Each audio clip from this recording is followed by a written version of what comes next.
Amém. Amém. Glória a Deus. Vocês estão aí?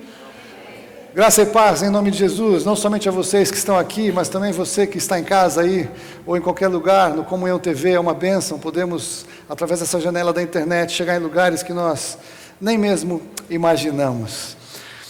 Eu tenho muito amor pelo livro de Romanos. A carta de Paulo aos Romanos é um centro do Evangelho, é uma carta espetacular. Eu aprendi a amar a carta de Paulo aos Romanos através do meu pai. O meu pai ensinou muito o livro de Romanos, a carta de Romanos, na igreja de onde nós éramos, onde eu cresci. Meu pai teve por muitos anos uma coluna bíblica no jornal Folha da Tarde. Todas as segundas-feiras ele punha ali uma meditação, algum aspecto do cotidiano à luz da palavra, e ele desenvolveu lá um curso de Romanos, que as pessoas que escreviam para a coluna ganhavam o curso para estudar Romanos em casa. E a carta de Romanos, de Paulo a Romanos, ela é tão poderosa, mas ela é tão poderosa, que se você for entender o que aconteceu quando houve a saída ou a ruptura da assim chamada igreja protestante com a igreja católica, você tem que entender que só pessoas que tiveram uma tremenda revelação de Jesus o Cristo, é que podem passar o que aquelas pessoas passaram. Padres, bispos, monges, pessoas que faziam parte do estudo profundo das doutrinas da Igreja Católica, quando tiveram a revelação, alguns antes de Lutero, outros depois de Lutero, alguns contemporâneos dele, quando eles entenderam que a salvação era pela graça, por meio da fé, não por obras, não por compra de indulgências, não por outras práticas, não havia como orar pelos mortos, os mortos já foram pelo seu destino eterno, não havia purgatório. Toda a revelação da salvação pela graça por meio da fé foi tão tremenda na vida daqueles homens, e depois até mesmo de mulheres de fora, que essas pessoas preferiram ser queimadas nas fogueiras por Roma, a serem trazidos de volta para permanecer onde estavam. Você consegue entender isso? Alguém tem uma revelação tão tremenda, de uma revelação espiritual tão poderosa e profunda, que prefere ser queimado vivo, do que permanecer compactuando de uma doutrina não bíblica, falsa, mentirosa, contrária à palavra de Deus. Muitos de nós negociamos muitas coisas hoje, porque achamos que não é bem assim, ou que não é bem desse jeito, ou confundimos religiosidade com falar acerca de pecado, confundimos práticas com religiosidade, não sabemos muitas vezes o que cremos. E eu vou dizer para você que se você nunca leu a carta aos Romanos inteira, pelo menos uma vez, você precisa ler a carta aos Romanos. Você precisa. Por que você precisa? Porque se você ler, você vai ver, por exemplo, no capítulo 1 de Paulo aos Romanos, que Paulo trata acerca de idolatria, acerca de adorar pessoas, ou animais, ou coisas em lugar do Criador. Paulo diz que o Senhor considera indesculpáveis as pessoas que fazem isso. Você vai ver ainda no capítulo 1 que Paulo fala que a relação afetiva que Deus estabeleceu é entre um homem e uma mulher. Todas as outras são contrárias à palavra do Senhor. Você vai ver, por exemplo, no capítulo 3, versículo 23, que todos pecaram e foram destituídos da glória do Senhor. Todos os homens estão apartados de quem é a glória, de quem é o Senhor da glória. Se você prosseguir um pouco mais, em Romanos capítulo 5, 8, você vai ver que Deus prova o seu amor para conosco, pelo fato de que Cristo morreu por você e por mim, quando você e eu ainda éramos pecadores. Ele não passou a amar você quando você veio na igreja e tentou ser bonzinho, ou certinho, ou bonitinho, mas Ele nos amou quando nós ainda éramos pecadores, porque não havia outra solução, porque em Romanos 5,12 Paulo fala que por um só homem entrou o pecado no mundo, e pelo pecado a morte, e por isso todos pecaram. Em Adão todos pecamos, mas depois nós mesmos pecamos os nossos próprios pecados, mas o pecado entrou no mundo através de um homem. E 6:23 nós lemos que o salário do pecado é a morte, mas o dom gratuito de Deus é a vida eterna em Cristo Jesus nosso Senhor. Então através de um homem entrou o pecado, através de um homem, Jesus Cristo, o homem entrou a salvação, a única esperança. Não uma igreja, não uma religião, nem esta igreja, nenhum homem, nenhuma estrutura, nenhuma instituição pode de alguma maneira salvar quem quer que seja, somente Jesus o Cristo. Se prosseguíssemos mais à frente, veríamos no capítulo 10, versículo 9, que Paulo começa a explicar como é essa questão da salvação. Ele diz que se com a nossa boca nós confessamos a Jesus como Senhor, e no nosso coração cremos que Deus ressuscitou dentre os mortos, nós podemos ser salvos, porque com a boca se faz confissão daquilo que se crê no coração, para depois ele repetir e passar um pouquinho no capítulo 10, no versículo 12, e dizer que todo aquele que invocar o nome do Senhor será salvo. Todo aquele que invocar o nome do Senhor Jesus será salvo. A salvação reside em uma única pessoa, Jesus. Muitos teriam dado mais espaço a serem transformados pela renovação do seu entendimento, como Paulo ensina em Romanos 12, capítulo 12, versículo 2. Ou ainda, muitos não teriam saído às ruas junto com os caras pintadas para protestar contra os governos, se entendessem que Paulo ensina no capítulo 13 que todo governo procede de Deus, ponto. Sejam bons ou sejam maus, nenhuma autoridade foi estabelecida por vontade humana, mas o próprio Deus estabelece e o próprio Deus remove as autoridades que Ele quer remover. Portanto, não é possível alguém que se diz cristão, alguém que diz que conhece a Bíblia, fazer um movimento para derrubar um governo. Isso é antibíblico, isso é contrário à palavra de Deus, é contrário à vontade de Deus. Somos chamados a orar pelas autoridades, abençoar as autoridades e deixar que Deus, que é o reto juiz, Ele julga o sistema que Ele entende que tem que cair. E ao longo da história já caíram impérios, ao longo da história já caíram governos que pareciam impossíveis de serem removidos, mas o Senhor os remove, o Senhor remove, o Senhor remove porque o Senhor reina, aleluia. E eu baguncei tudo aqui, glória a Deus. Mas eu quero ainda dizer mais, porque o Senhor diz algo tremendo no capítulo 16, versículo 20, que em breve o Senhor esmagará a Satanás debaixo dos seus pés. Mas tudo isso começa a partir de Romanos 1,17, quando Paulo diz que o justo viverá pela fé. Mas como ouvirão se não há quem pregue? Como pregarão se não forem enviados? Conformosos são os pés do que anunciam coisas boas, porque só existe fé pela palavra. A fé vem pelo ouvir, e ouvir pela palavra de Deus. Qualquer outra coisa fora da palavra de Deus é crença, é superstição, não é fé. Só existe fé associada à palavra de Deus. E se você não conhece a palavra, como é que você vai crer? Como é que você vai se posicionar? Ainda mais num tempo em que até mesmo alguns supostos líderes cristãos falam coisas contrárias à palavra de Deus, para não dizer asneiras. Eu digo asneiras. Perdão? Já disse. Porque tudo que não é bíblico é sabedoria humana. E a sabedoria humana Deus chama de loucura. A sabedoria humana é estultice diante de Deus, mas a sabedoria de Deus ela é mais elevada, porque o Senhor Deus, Ele sabe de onde nós saímos e para onde as coisas vão, e nós não sabemos. Líderes humanos desconhecem o futuro, líderes humanos sabem mais ou menos o que está acontecendo, mas o Senhor reina de eternidade a eternidade, porque Ele criou todas as coisas, tudo Ele criou para Ele, tudo foi criado através de Jesus, por Ele, para Ele, por meio dEle, a Ele pôs a glória na igreja para sempre. Amém.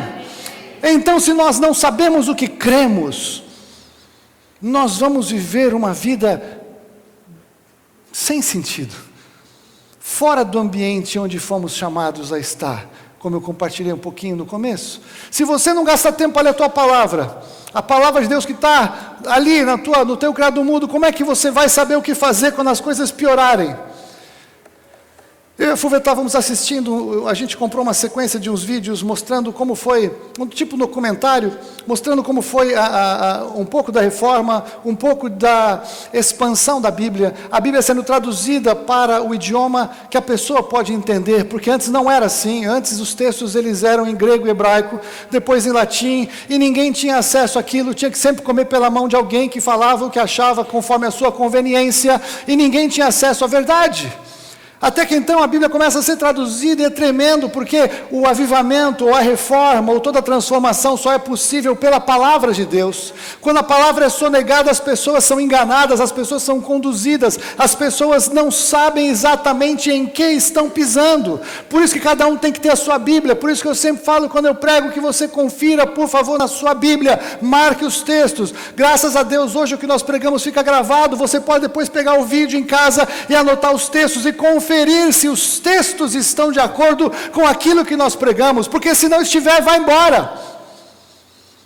Mas se nós pregamos o que está na Bíblia, você precisa levar a sério, você precisa praticar, você precisa obedecer, você precisa entender que nós estamos então de acordo com a palavra do Senhor, e se assim é, você precisa se alinhar com essa palavra, se é que você crê.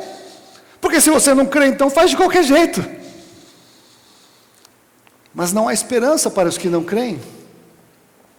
E os que não creem perdem muito do melhor de Deus para a nossa vida. Isaías profetiza que se quisermos e ouvirmos a voz do Senhor, nós vamos comer o melhor desta terra. O Senhor nos diz que nós poderemos experimentar a bondade do Senhor na terra dos viventes. Por que nós temos que experimentar a bondade do Senhor na terra dos viventes? Porque depois que estivermos na presença dEle, é óbvio que experimentaremos o que nós nem imaginamos. Mas a bondade do Senhor para a terra dos viventes, ela está disposta para nós. Mas se nós não sabemos o que o Senhor tem a nosso proposto, a nosso respeito, se nós não sabemos o que Jesus comprou na cruz do Calvário para nós, como é que nós vamos experimentar isso? Por isso que ele diz, se quiserdes e me ouvirdes, mas se não quiserdes e não me ouvirdes, não comereis. Se eu não creio, não ouço, não sei, não conheço, é porque eu não quero, e se eu não quero, aquilo não vai se cumprir, porque o Senhor, Ele não brinca com as coisas, Ele leva a sério a sua palavra, e por isso que precisamos conhecer a sua palavra. Eu quero falar sobre esse texto, se Deus é por nós, quem será contra nós, que está ali em Romanos, eu vou ler Romanos capítulo 8, então, de 31 a 38,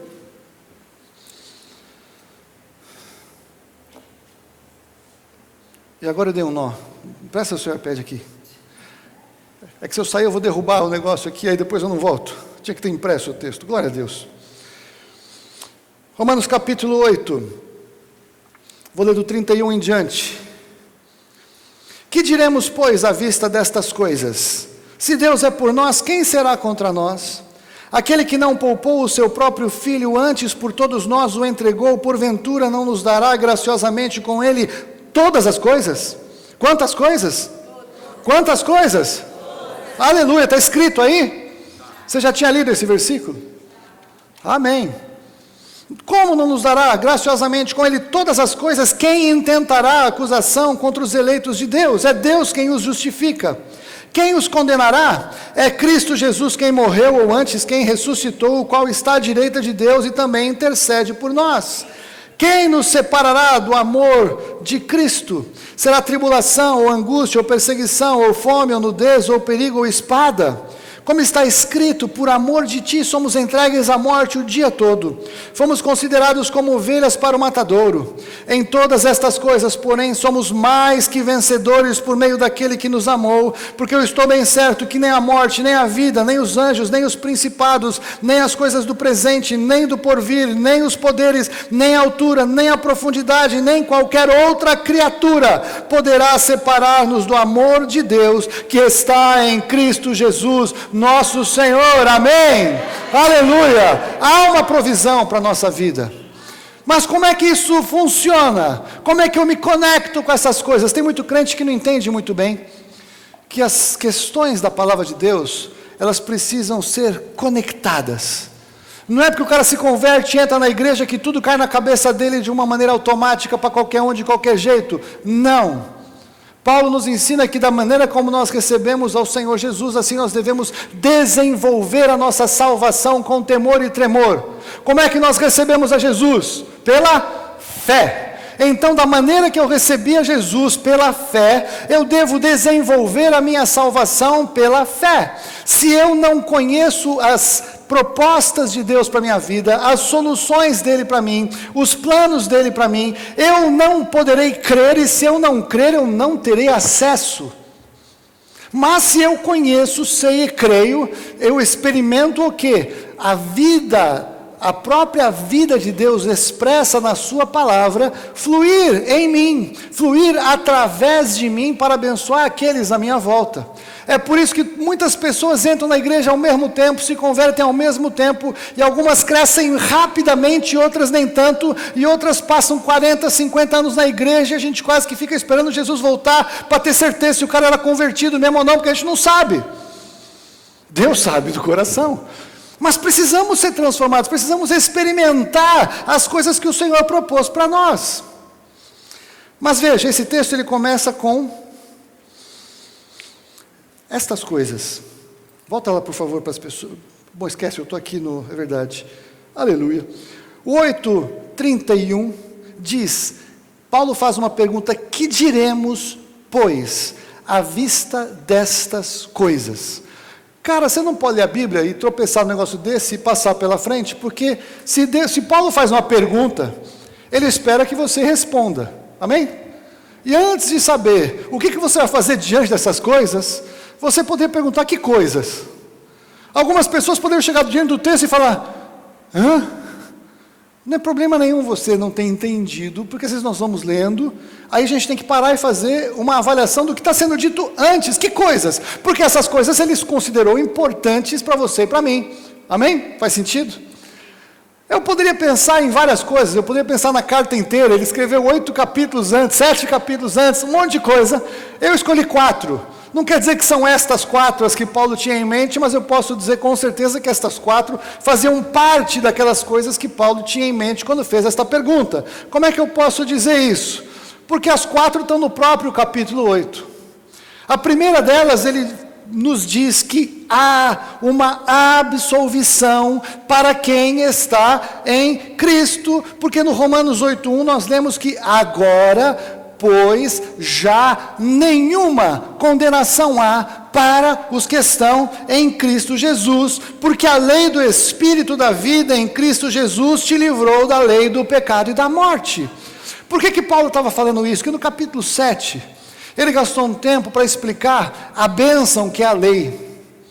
A bênção que é a lei que aponta o pecado. Hoje a gente vive um tempo em que os crentes estão querendo que pecado não seja mais nem pecado, que pecado seja considerado só religiosidade. Não quero a lei, não precisamos mais cumprir a lei Jesus pagou na cruz, agora eu estou na graça, eu faço o que eu quero. Mentira! Paulo diz que a lei é boa, porque a lei aponta para ele o seu pecado. A lei revela o pecado. A lei demonstra como nós estamos acertando ou errando de acordo com aquilo que Deus espera que nós venhamos a ser. Então Paulo está dizendo que a lei é uma bênção. A lei é boa. Por quê? Porque antes, enquanto ele estava sem conhecer a lei, ele pecava à vontade. E desagradava a Deus completamente. E estava perdido nos seus delitos e pecados. E se achava um cara religioso que agradava a Deus, perseguindo os crentes. Paulo achava que ele estava agradando a Deus, quando ele mandava prender e matar os crentes que pregavam acerca de Jesus. Você está entendendo? Ou seja, sem a lei, nós podemos na nossa vida fazer coisas absurdas de estapafúrdias, e achar que nós estamos agradando a Deus e que está tudo bem, porque nós não temos algo que nos confronte, algo que nos coloque, opa, presta atenção, você está no lugar errado. Então a lei é boa, a lei é uma bênção, a lei do Espírito e vida em Cristo me livrou da lei do pecado da morte. Agora eu não vou mais ser condenado por esta lei, porque eu estou em Cristo Jesus. Nenhuma condenação há para mim que estou em Cristo Jesus. O Paulo matava criancinha, ele entrava na casa das famílias, arrastava as mulheres pelos cabelos. O Estevão estava sendo apedrejado, e o Paulo estava lá tomando conta da roupa dele para ninguém estragar, talvez que ele ia vender e fazer uma grana na roupa do Estevão. Não sei se era isso mesmo, mas a Bíblia diz que a roupa do Estevão estava aos pés de Paulo, enquanto Estevão era apedrejado por ter trazido uma tremenda pregação e uma revelação ousada e ungida. E Paulo ficou feliz que ele foi apedrejado. Você imagina como é que Paulo se sente agora que ele se converteu? Ele lembra o que ele fazia antes. Ele lembra dos seus pecados, ele lembra dos seus erros, ele lembra que ele merecia a morte, mas agora ele entendeu a vida que há em Cristo Jesus. Paulo chega a dizer, olha, eu não machuquei ninguém, eu não ofendi ninguém. Como é que ele podia falar isso? Porque ele sim entendeu a graça. Ele entendeu que ele foi completamente perdoado daquilo que ele fazia antes. Ele entendeu que ele agora, para ele, não havia mais nenhuma condenação. Ele estava livre. Por quê? Porque ele estava em Cristo. A obra de Jesus, redentora de Jesus, o sangue de Jesus, lavou os seus pecados. Aí ele fala: o que nós vamos fazer agora? Vamos permanecer no pecado para que a graça seja mais abundante? De modo nenhum. Como é que vamos permanecer no pecado, nós, os que morremos para o pecado? Nós, que estamos em Jesus, morremos para o pecado. O pecado não tem mais domínio sobre nós. O ambiente do pecado é um ambiente que não tem mais nada a ver conosco, se é que nascemos de novo. Porque se somos religiosos, tanto faz, está no pecado lá, no pecado aqui, pecado em casa, pecado em qualquer lugar, porque está imerso no pecado. Mas se eu estou em Cristo, o ambiente do pecado não é mais o meu ambiente. Não tem mais condição de eu abraçar ou permanecer, se não for para pregar e fazer a diferença. Porque senão eu tinha que ser arrebatado quando eu me converto. Mas eu vou fazer parte de ambientes em que existem pessoas que são pecadoras para pregar, para fazer a diferença e para testemunhar. E tem lugares que eu nem vou, talvez que eu não vou nem conseguir ser ouvido enquanto eu prego, porque a música é tão alta que não dá para pregar. Segunda, há uma adoção para quem está em Cristo. 8,15. Porque não recebestes o espírito de escravidão, para viverdes outra vez atemorizados, mas recebestes o espírito de adoção, baseado no qual clamamos: Abba, Pai. O próprio Espírito testifica com o nosso espírito que somos filhos de Deus. E aqui Paulo então vai concordar com João. Todos nós nascemos criatura de Deus. Tem gente que fala: somos todos filhos de Deus. De jeito nenhum. E o que é pior é que tem crente que acha que é verdade. Somos todos filhos de Deus. Não somos. Somos todos criatura. João capítulo 1, 12. João nos fala que nós somos feitos filhos de Deus quando cremos no seu nome.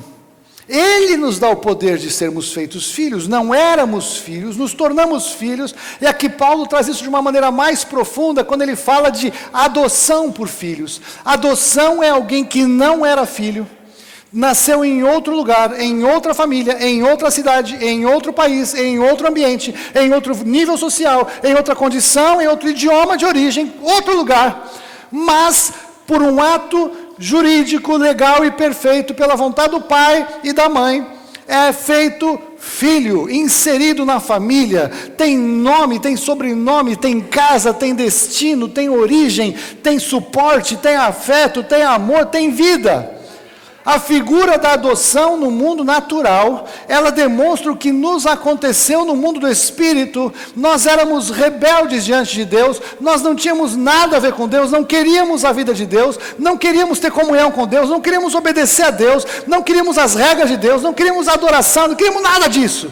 A Bíblia fala que éramos inimigos. Mas um dia temos a revelação. O Senhor Deus quer nos adotar como filhos. Só que Ele não pode fazer uma adoção compulsória, mas Ele nos convida a receber a bênção da adoção. E Paulo exatamente fala acerca disso.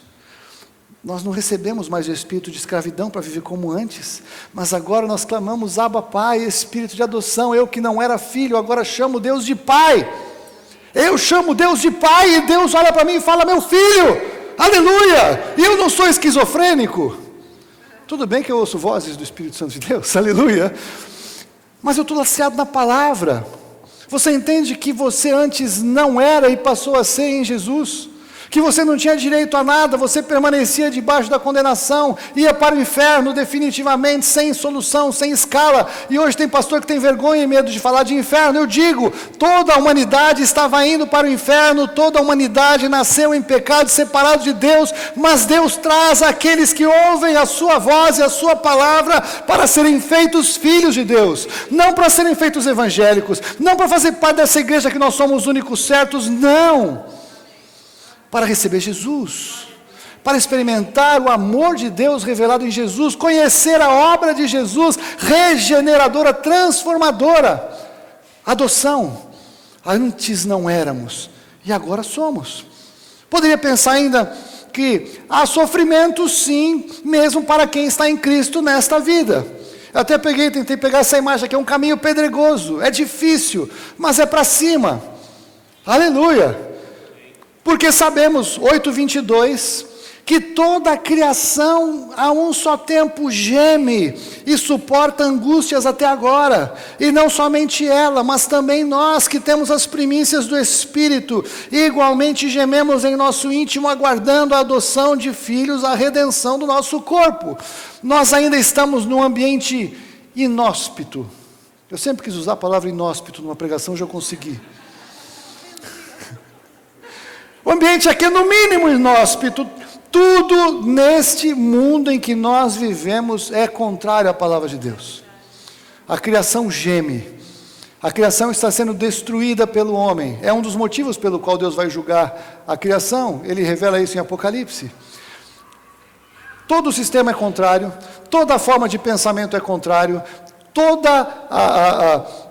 Tudo aquilo que de alguma maneira influencia a nossa vida faz parte de um outro sistema, que a Bíblia chama de império das trevas. Há um império das trevas, há um sistema estabelecido, e este sistema é o sistema que também pode ser chamado de Babilônia. Eu sempre falo assim, é a Babilônia. Nós não moramos num lugar neutro, isento. Tem crente que concorda com um absurdo de falar assim: não, vamos deixar o nosso filho crescer, para que quando ele for maior ele decida o que ele quer, porque ele vai receber todas as influências e vai poder opinar.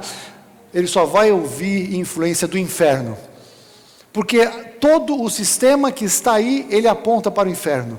A escola ensina evolucionismo, que é mentira.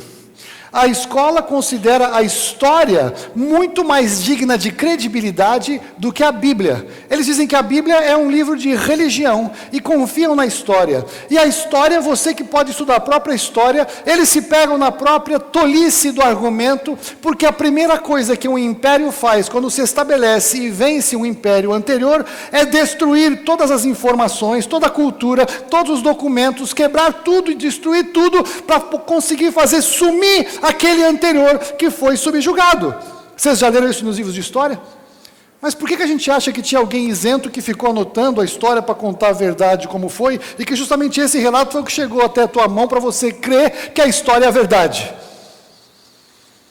Mas muito crente acha a história mais digna de credibilidade do que a própria Bíblia, porque não conhece a Bíblia, porque come pela mão dos outros, porque o sistema que está aí, ele é totalmente desenhado para afastar o homem de Deus.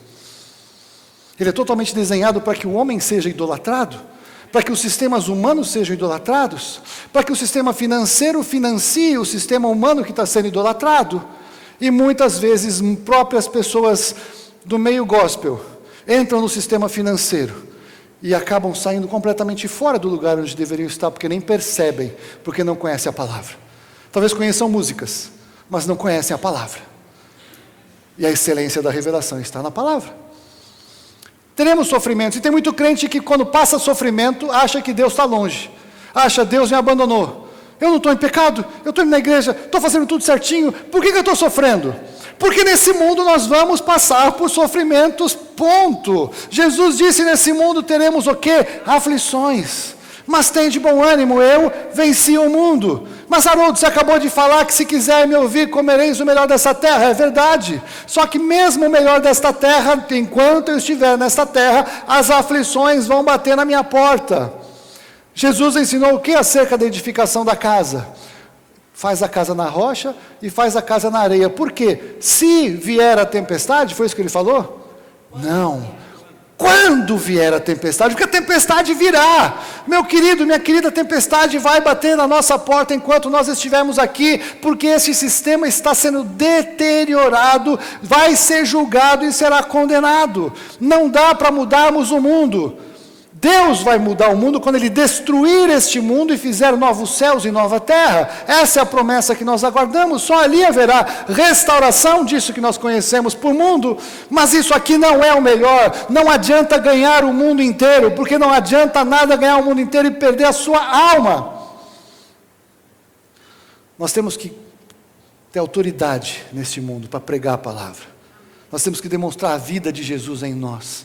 Nós temos que dominar todas as coisas neste mundo. E quando tivermos as aflições, as dificuldades, temos que saber que o amor de Deus não está longe de nós. Pelo contrário, o amor de Deus continua da mesma maneira sobre a minha vida e sobre a minha casa. Ele está me forjando, Ele vai me livrar, Ele tem algo melhor para me tirar daquela situação. Mas enquanto eu estiver ali, eu sou chamado por Ele a adorá-lo mesmo naquele lugar, até que Ele mude a minha sorte. Não vamos blasfemar quando passamos pela aflição, mas vamos dar glória a Deus quando passamos pela aflição. Por quê? Qual é a pior coisa que aparentemente pode acontecer para uma pessoa neste mundo? Morrer. Meu querido, minha querida, morrer aqui é uma bênção. Paulo fala que para mim o viver é Cristo, o morrer é lucro. Eu fico angustiado quando muitas vezes pessoas que conhecem a Jesus passam apertos na hora de ficar no limite da morte. E tem gente que quase que quer ficar meio aos pedaços, com um balão de oxigênio, tudo atrapalhado, tomando remédio, fazendo um monte de coisa, sem a menor qualidade de vida, e a gente acha que é uma bênção porque a pessoa está viva. Meu Deus! Se Deus não vai curá-la, a maior bênção é que ela descanse realmente e vai encontrar o Senhor, vai ter o seu corpo perfeito, vai ter a revelação da glória, vai voltar já já com Jesus para nos encontrar. Foi isso que aconteceu com a minha mãe, morreu de Alzheimer depois de 11 anos, eu sei o que eu estou falando, eu não falo o que eu não conheço. Meu pai morreu de câncer depois de 1 ano, 2 cirurgias, aquele sofrimento, aquela coisa toda, descansou e foi encontrar com o Senhor. Melhor encontrar com o Senhor do que ficar vivendo daquele jeito, porque esse corpo vai deteriorar. Todas as pessoas que Jesus curou já morreram, todas as pessoas que Jesus ressuscitou já morreram. Que diferença faz então 1 ano, 2, 3, 4, 5, 10 a mais? E tem muito crente que vive mais tempo para gerar Manassés. Essa aqui, quem riu entende, quem não riu precisa ler depois. Quando o rei Ezequias pediu para viver mais alguns anos, ele ia morrer, e Deus deu para ele mais 13 anos de vida, se não me falha a memória, 15 anos de vida, e ele achou que era uma bênção. Ele abriu os tesouros dele, mostrou para os sírios, depois ele perdeu tudo, foi tudo roubado, tudo tirado, e gerou Manassés, foi o pior rei da história de Israel. Melhor teria sido ele ter morrido quando Deus falou: arruma a tua casa que eu vou levar você, e ele fala: glória a Deus, eu vou embora, eu vou te encontrar. E não, ele chorou, porque ele tinha sido tão bom, tinha feito tanta coisa, e Deus agora ia levar ele embora. Será que ele era convertido mesmo? Enfim, nada de errado em passar por sofrimento aqui. E nós contamos sim com a intercessão do Espírito Santo enquanto estamos aqui. Também o Espírito Santo semelhantemente nos assiste em nossa fraqueza, porque não sabemos orar como convém. Mas o mesmo Espírito intercede por nós sobremaneira com gemidos inexprimíveis. E aquele, o Espírito Santo, que sonda os corações, sabe qual é a mente do Espírito, porque segundo a vontade de Deus é que Ele intercede pelos santos. Sabe por quê? Nem você nem eu sabemos orar por nós mesmos. Eu ando em crise com as nossas orações. A gente ora muitas vezes de acordo com a nossa lógica, e a nossa lógica foi formada de acordo com valores humanos. Então nós chegamos para Deus com uma oração totalmente humana, totalmente contrária à palavra dele, e nós achamos que nós temos a melhor solução para a nossa vida, se aqui der certo, se ali der errado, se isso aqui acontecer, se aquilo não acontecer. Muitas vezes de quarta-feira eu brinco que tem muitas pessoas que têm um roteiro de uma novela que nem a Janete Claire era capaz de escrever, para apresentar para Deus de qual é a solução para a sua vida. Olha Deus, faz assim, eu quero encontrar o fulano e o cicrano, mas sabe, eu trabalho, manda embora aquela pessoa, tira o meu chefe para eu ser promovido, porque daí eu vou sentar naquela cadeira, e sabe, se o senhor mexer na mão do juiz, se o senhor mexer na mão do gerente do banco, se o senhor trocar o presidente da república, se o senhor mover todas essas coisas, eu vou ser feliz. Eu sei que não é vocês, nenhum de vocês tem roteiro para apresentar para Deus, mas tem pessoas que têm, eles querem dizer para Deus como é que Deus tem que fazer para ser legal. O Espírito Santo intercede, porque ele falou: tolinho, judiação, cala a boca, deixa eu orar agora, fica quietinho, vai ler a Bíblia, deixa eu te ensinar como é que ora, eu conheço o que Deus tem a teu respeito, deixa eu tratar com Ele, aí sim. Sabe, eu tive uma experiência tremenda. Eu fazia parte de um ministério que eu não cria no poder do Espírito Santo de Deus, eu cria na palavra de Deus, eu já era de Jesus, eu conhecia Jesus, mas eu não conhecia a obra do Espírito Santo derramada hoje, disponível para quem crê. E eu levei um tempo, então, para ser batizado no Espírito Santo. Tem gente que não gosta da expressão ser batizado no Espírito Santo. Eu não quero me ater à questão semântica da coisa, eu quero dizer o seguinte: eu nunca tinha tido uma experiência tão tremenda com o Espírito Santo quanto eu tive. Chame você isso do nome que você quiser, dê o nome que você quiser dar. Eu era de Jesus, eu era selado com o Espírito Santo da promessa, eu era salvo, mas eu não tinha sido apresentado ao Espírito Santo de uma maneira diferente. E o que aconteceu foi que, quando eu estava naquele culto abençoado, e entrou aquele mover de adoração naquele lugar, e eu estava já há 6 meses que eu estava orando, estava jejuando, estava pedindo perdão ao Espírito Santo de Deus, porque muitas vezes eu tinha brincado, tinha zombado do Espírito Santo, tinha falado que não era daquele jeito, eu tinha ridicularizado irmãos pentecostais movendo no Espírito, então o Espírito Santo, eu tinha entristecido o Espírito Santo. E eu entendi aquilo, comecei a pedir perdão ao Espírito Santo, comecei a discernir o que estava de errado, eu estava buscando que Ele me visitasse. A primeira coisa que aconteceu naquele dia foi que, enquanto estávamos no meio da adoração, e eu estava lá tentando adorar a Deus, às vezes eu ficava arrepiado quando eu levantava a mão para adorar. Nada de errado em ficar arrepiado ou não ficar arrepiado, não quer dizer que assim entenderam? Eu estava lá, e enquanto eu estava lá adorando ao Senhor do meu jeito, ainda tão limitado, a nuvem do Senhor entrou naquele lugar e eu fiquei dentro da nuvem até a cintura. E o que aconteceu naquele momento é que eu comecei a orar em línguas de uma maneira que eu nunca pensei que fosse possível alguém orar. E eu explodia em mim mesmo, falando coisas que eu nem sabia o que eu estava falando a meu respeito. Sabe o que era aquilo? Eram todas as orações que eu precisava ter feito a meu respeito e que eu não sabia. As áreas da minha vida que eu precisava de cura, de solução de Deus, de transformação, de arrependimento, de mudança. Tudo que eu precisava para destampar e destravar minha vida. E o Espírito Santo, que sabia o que eu precisava, Ele me tomou para que eu pudesse orar aquilo que eu mesmo precisava e não sabia. E pude orar em mistério porque o Espírito Santo sabia a vontade de Deus para mim, sabia a minha necessidade para Ele, mas sabia que eu não tinha a menor condição de expressar o que era necessário. Eu não tinha condição de gerar pela palavra a minha oração. E nós não temos como gerar nada neste mundo se não for através de palavras, porque Deus criou assim. Foi tremendo o Espírito Santo intercedendo por mim naquele tempo. Depois aprendi a mais, mas eu lembro daquela oração, eu mudei dramaticamente de ser pessoa em 2 dias. Um dia eu era um, outro dia eu era outro. Porque eu destravei coisas que eu precisava, fui curado de coisas que eu precisava, abri portas para Deus me tratar que eu nem sonhava e Ele fez ao longo do tempo. Quer dizer que foi tudo ali? Não, mas quer dizer que ali foi marcante, porque a partir dali eu comecei a entender o Espírito Santo interceder por mim. Então que diremos, pois, à vista destas 4 coisas? Vimos só 4, tem muito mais, mas à vista destas 4 coisas, aí sim, eu posso dizer que se Deus é por nós, quem será contra nós? Se eu não tenho mais nenhuma condenação sobre a minha cabeça pesando, se eu fui feito filho de Deus por adoção, se mesmo as minhas aflições o Senhor controla e sabe, se o que eu preciso, o Espírito Santo intercede por mim, por que que eu acho que alguma coisa na minha vida será problemática ou difícil demais? Por que que eu acho que alguma situação vai acabar tudo e eu estou morto porque Deus me largou, Deus me esqueceu? Se Deus é por nós, quem será contra nós? Quem pode ir contra você se você sabe quem você é? Se você não tem medo de morrer, se você não tem medo de passar por aflição, se você sabe ser feliz, se você é cheio do Espírito Santo, quem vai fazer alguma coisa na sua vida que será uma tragédia? Ninguém. Chego lá. Aquele que não poupou o seu próprio filho. Lembra que nós falamos, Romanos 3, 23? Que fomos destituídos. E aí sim, no 5:8, Deus prova o seu amor para conosco, pelo fato de ter Cristo morrido por nós, sendo nós ainda pecadores. Deus deu Jesus por você, quando você estava chafurdando no mais profundo do pecado que você já teve na sua vida. Foi quando você estava naquele lugar que Deus mandou Jesus morrer por você profeticamente. É claro que Ele morreu 2000 anos atrás. A Bíblia fala ainda que Ele morreu desde a fundação do mundo. O que isso significa é que Deus sempre buscou a salvação para você e para mim. E Jesus sempre esteve pronto para morrer, até o momento em que Ele realmente morreu. Mesmo quando você e eu chafurdávamos no pior, Deus te amou. E Deus mandou Jesus.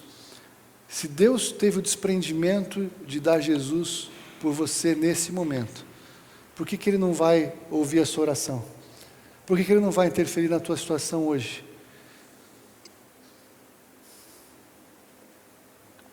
Eu gosto disso. Quem intentará acusação contra os eleitos de Deus? É Deus quem os justifica. Não há mais condenação sobre a tua vida, né? Se você está em Jesus, não há mais condenação sobre a minha vida. O que podemos fazer? Eu fiquei muito tocado, fiquei muito sensibilizado com aquela situação daquele sujeito chamado Cabo Bruno.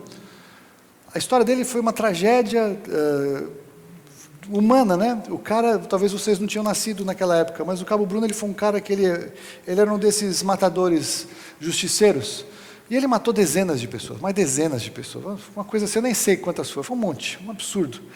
E ele foi justamente condenado a trocentos anos e foi preso. E na cadeia, o Cabo Bruno verdadeiramente conheceu Jesus. Ele realmente entendeu a graça. E ele se converteu a Jesus. Nasceu de novo, estudou a Bíblia, se tornou um pastor lá dentro da prisão, ou missionário, qualquer coisa parecida. E quando ele saiu da cadeia, ele foi acertar, ele casou com a moça, não sei como é que foi a história, que ele conheceu, qualquer coisa assim, quando estava preso, não estou aqui para falar a biografia dele, mas ele foi pregar num ministério, foi pregar num outro ministério. 2 semanas depois que ele estava nessa, chegou uma pessoa, ele estava no meio da rua, Cabo Bruno, metralhou o Cabo Bruno, e o Cabo Bruno morreu. Morreu. A conta do pecado do Cabo Bruno no mundo natural o alcançou, mas a graça salvadora e regeneradora do Senhor Jesus o alcançou. O Cabo Bruno está no céu não tem mais condenação pairando sobre a cabeça do Cabo Bruno, completamente absolvido. Mas aqui neste mundo, a sua ficha corrida, se ele fosse ao atestado de antecedentes, assassino, matou dezenas de pessoas, condenado a 900 anos, cumpriu 30 anos, sei lá quantos de cadeia. Você está entendendo? Só não há condenação para quem está em Cristo Jesus. Eventualmente, alguns de nós passaremos por algum tipo de condenação neste mundo. Nem que seja por uma condenação por multa de trânsito, que você tenha sido injustiçado, recorra e você perde, que é o que acontece quando se recorre, e seja condenado à multa de trânsito. Talvez você seja alguém condenado pelo banco porque não pagou. Talvez você tenha uma ação de cobrança e você foi condenado, ou pensão de alimentos, outras coisas, você foi condenado. Pouco importam as condenações que você possa sofrer aqui neste mundo, se você está em Cristo Jesus. Ele vai te ajudar a viver da melhor forma possível, de acordo com as leis, porque o Senhor quer que nós venhamos a cumprir as leis deste país e obedecer às autoridades. Mas ainda assim, ainda que tivéssemos alguma condenação prévia, não há nenhuma condenação para aqueles que estão em Cristo Jesus. Nenhuma. Quem os condenará é Cristo Jesus, quem morreu, ou antes quem ressuscitou, o qual está à direita de Deus e também intercede por nós. Isso aqui é tremendo, gente. Eu vou ter que enxugar porque já se vai longe o tempo. Mas eu quero que você entenda o seguinte: em Isaías, esse texto nós conhecemos: toda arma forjada contra nós ou contra ti não prosperará, e toda língua que ousar contra ti em juízo tu a condenarás. Esta é a herança dos servos do Senhor e o seu direito nossa, está errado isso aqui, improcede não, bom, deve estar errado isso aqui, depois eu vejo a palavra certa, os copy-paste às vezes falham, mas eu quero que você entenda o seguinte: lembra, toda a língua que se levantar, tu a condenarás, não é isso? Quem te acusar, você é que vai condenar. Mas aí veio Jesus, aleluia. E o que Paulo teve revelação aqui? É que quem vai condenar as línguas contra você e contra mim é o próprio Jesus.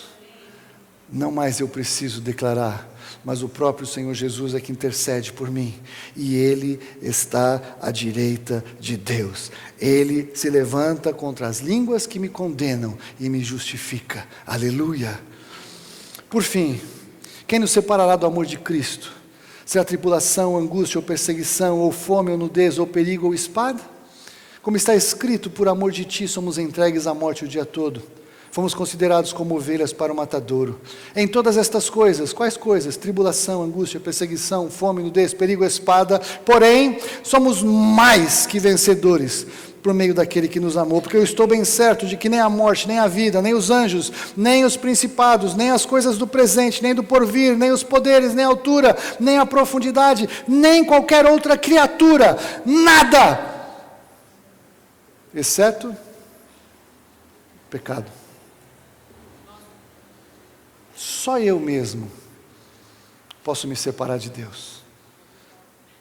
Deus é capaz de nos dar vitória contra tudo o que é exterior. Ele pode vencer principados e potestades. Tem muita gente que gasta muito tempo fazendo batalha espiritual e gritando com os demônios, mas não consegue gritar consigo próprio. Anda em santidade, larga o pecado, muda de conduta. Coisas do presente, coisas do porvir, coisas que nós não sabemos, que não conhecemos, nem poderes, nenhuma criatura. Jesus falou o seguinte uma vez: não temam aquele que mata o corpo, temam aquele que pode lançar a alma no inferno. Quem pode lançar a alma no inferno é Deus, não é Satanás, porque Satanás também será lançado no inferno. Temam a Deus, Ele que pode lançar a alma no inferno. Não temam homens. Ainda que temêssemos homens, nós temos vitória contra qualquer coisa. Mas o pecado nos afasta de Deus. O pecado impede que o Senhor nos visite. O pecado impede que o Senhor nos fale. O pecado impede que o Senhor nos conduza. O pecado impede que o Senhor nos tire as vendas dos olhos, para que nós possamos andar no caminho seguro. Só o pecado. E o pecado quem vence sou eu.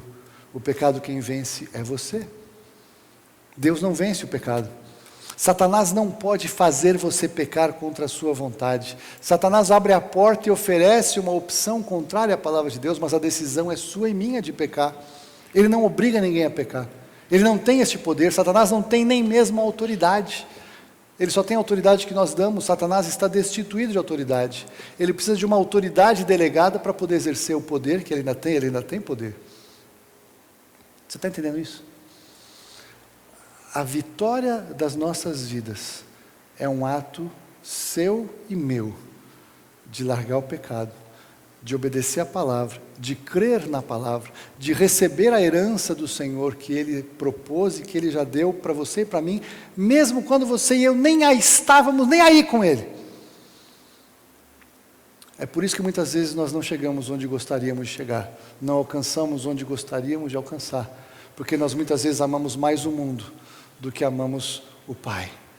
Não ameis o mundo, nem aquilo que há no mundo. Se alguém ama o mundo, o amor do Pai não está nele. Porque tudo que há no mundo, concupiscência da carne, concupiscência dos olhos, soberba da vida, vai passar. Mas aquele que faz a vontade do Senhor permanece para sempre. E tem duas maneiras a gente lidar com esse obstáculo do pecado. A primeira, ela é mais ampla. Ela diz respeito às pessoas que nunca entregaram a sua vida para Jesus, nunca verdadeiramente se arrependeram de serem quem eram, de serem quem são, e reconhecer: eu preciso de Jesus, eu preciso largar o pecado, eu preciso ser feito filho, eu preciso dessa adoção, eu preciso receber esse amor de Deus, que Ele me amou quando eu ainda nem o conhecia, quando eu estava ainda mergulhado, imerso no pecado. Se você nunca recebeu Jesus como Senhor da sua vida, se você nunca recebeu Jesus de uma maneira transformadora, única, marcante, aquela que você sabe que naquele dia você nasceu de novo, você precisa fazer isso urgentemente enquanto há tempo. Eu não quero saber quanto tempo você é da igreja, quanto tempo você é evangélico, não quero saber se seu bisavô, tataravô era pastor, isso não faz a menor diferença. Se você nasceu na igreja, não faz a menor diferença. Se você não lembra um dia em que a pregação do Evangelho queimou no seu coração, e você decidiu mudar com todas as suas forças, você decidiu romper com o seu passado de uma maneira definitiva, se você não lembra de um dia assim, você precisa ter esse dia, você precisa encontrar Jesus de verdade, você precisa nascer de novo, em nome de Jesus. E se você já nasceu de novo, mas o pecado ainda não é um acidente de percurso, nós vamos continuar pecando aqui, viu? Não estou falando que nunca mais vai pecar, isso é mentira. Nós continuamos lutando com o pecado. A carne nunca se converte. O velho homem nunca se converte, mas nós temos que matar ele de fome. Nós não podemos dar alimento para a carne. Nós temos que alimentar o espírito. Paulo fala isso: miserável homem que eu sou, o bem que eu quero eu não faço, o mal que eu não quero esse faço. Essa é a luta do crente. Nada de errado você ter essa luta. Errado é você ser crente e não ter luta nenhuma. Isso está errado. Você ter desejo de pecar e vencer o pecado é bênção. Você ter o desejo de pecar e se arrepender, se sentir o pior dos crentes e querer se arrepender e orar a Deus é uma bênção, porque só quem tem a revelação do Espírito Santo é que sabe que peca, porque ele tem a lei que confronta o pecado. Nada de errado em você pecar, tudo de errado em você permanecer no pecado, em você continuar no pecado, você não fazer nada com relação ao pecado, tudo de errado, porque isso vai fazer separação entre você e Deus. Nós precisamos romper com essas coisas, para que nós possamos dizer que nada pode me separar do amor de Deus, que está em Cristo Jesus, meu Senhor. Amém? O Senhor é o seu Senhor? Amém. Vamos orar. Pai, louvado seja o teu nome pela tua obra. Pai, nós não entendemos o amor com o qual o Senhor nos amou. Nós não compreendemos a obra de salvação de Jesus. Nós não entendemos a tua paciência conosco, a tua graça. Mas nós queremos ser transformados por esse amor e por essa graça, pelo teu Espírito, em nome de Jesus. Pai, nós não podemos mais viver como se nada disso fizesse diferença. Pai, nós precisamos ter uma igreja que se lamenta dos seus pecados, que chora pelos seus pecados, que decide romper com as coisas que levam ao pecado, em nome de Jesus. Pai, a tua palavra diz que o Espírito Santo, ele nos convence do pecado, da justiça e do juízo. Espírito Santo de Deus, eu quero profetizar a liberdade do Senhor agir nesta noite na vida dos meus queridos, para que o Senhor revele as coisas que têm que ser mudadas definitivamente nas vidas, a começar da minha vida. Nós precisamos, Senhor Deus, de um avivamento de arrependimento. Nós precisamos de um avivamento trazido pela tua palavra, que é a verdade, para que teu Espírito encontre lugar para nos converter cada vez mais ao Senhor. Pai, o tempo acelera, o tempo encurta, ó Deus. Nós podemos clamar: Maranata, vem Senhor Jesus, mas talvez esse Maranata, vem Senhor Jesus, seja uma tragédia para muitos e não uma bênção. Que Maranata, vem Senhor Jesus, seja uma esperança bendita, seja uma certeza inabalável, seja um encontro abençoado e poderoso, para que o Senhor seja glorificado nas nossas vidas, para que nós possamos ser úteis nas tuas mãos. Faz isso, faz assim, fala o nosso coração a partir de agora, ao longo dessa semana, mantenha essa palavra nos nossos corações. Nós te convidamos e te invocamos a falar ao nosso coração, em nome de Jesus. Amém. Eu quero falar com você que está em casa, no Comunhão TV. Se essa palavra te abençoou, procura a gente aqui. Aí no site você vai encontrar os telefones, você vai encontrar nosso endereço. Nós somos um ministério estabelecido aqui em São Paulo. Com certeza terá alguém aqui pronto para orar com você e por você, e te apresentar ao Senhor Jesus. Que Deus te abençoe, que Deus nos abençoe, em nome de Jesus. Amém.